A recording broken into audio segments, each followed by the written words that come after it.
Magandang araw sa inyong lahat at welcome sa aking channel. OG Diaz, nagsalita na tungkol sa pagiging ina ni Julia Montes.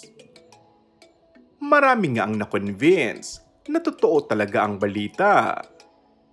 Isa na rito ang komedyante at talent manager na si OG Diaz. Hindi mamatay-matay ang issue tungkol daw sa panganganak ng kapamilya actress na si Julia Montes. Lalo lang lumalaki ang issue dahil tahimik lang sa panig ni Julia. Nung nakaraang pinost ni OG Diaz sa kanyang Facebook page ang kanyang sagot sa tanong ng mga netizens tungkol sa issue.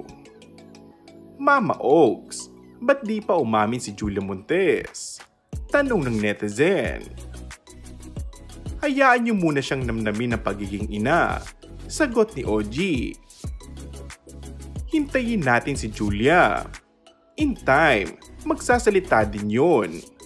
For now, let's be happy for them. Hayaan niyong i-enjoy niya yung mga anak niya. Deklara ni OG.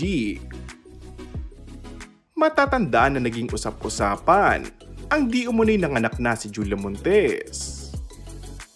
Nagsalita naman ang boyfriend ni Julia na si Coco Martin na gusto lamang nito ng pribado at tahimik na buhay. Ayon kay Coco, ang trabaho ko ay umarte at bigyan ng buhay ang mga characters na ginagampanan ko. Tahimik po ako na nagtatrabaho at namumuhay. Ganon din po sana ang pamilya ko. And that's all for our today's video. Kung bago ka lang sa aking channel ay mag-subscribe at pindutin na rin ang notification bell. Maraming salamat!